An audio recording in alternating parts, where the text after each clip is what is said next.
Like the XC90, all three XC60 models have 2.0-liter 4 cylinders with different means of power enhancement.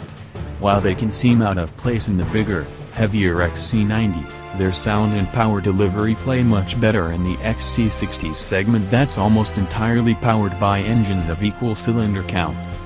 The T5's inline-4 is turbocharged to produce 250 horsepower and 258 pound-feet of torque, and is likely to be your best bet given its competitors' similar outputs and estimated 0 to 60 times. 6.4 seconds would be within a few ticks of the Mercedes-Benz GLC 300. Only the T6 was sampled in Spain, but we found the T5 to be more than capable in the slightly heavier S90 T5 that also managed to get 29 miles per gallon in a week of mixed driving, bettering the EPA estimates. By contrast, the T6 engine has returned worse fuel economy than the government would indicate, and judging by the in-car meter in Barcelona, that's unlikely to change in the XC60.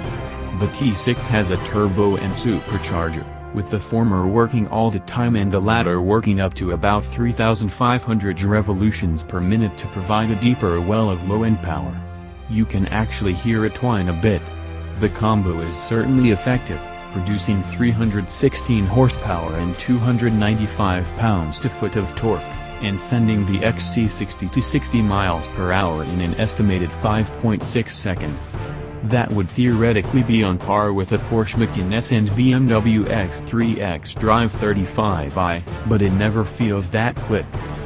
Then again, a whole bunch of electricity might be better still, as the T8 plug-in hybrid pairs the T6 engine with a rear electric motor and a battery pack underneath the center console.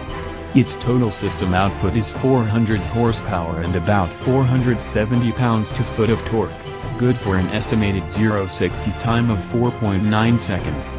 Like the other engine's fuel economy estimates, T8 EPA range estimates haven't been released, but one would assume they'd better the heavier XC90 T8's 14-mile all-electric range and 54mph estimate.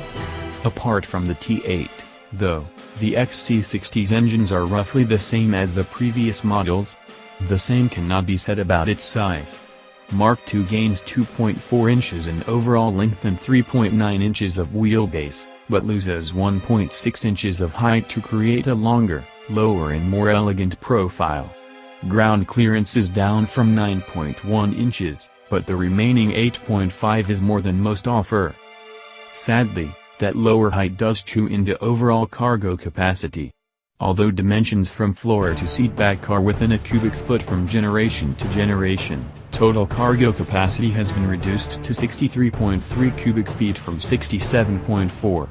That's actually still pretty good for a segment typically in the 50s, but if you're looking to haul bulkier items and stay in the Volvo family, the V90 and XC90 are still the way to go.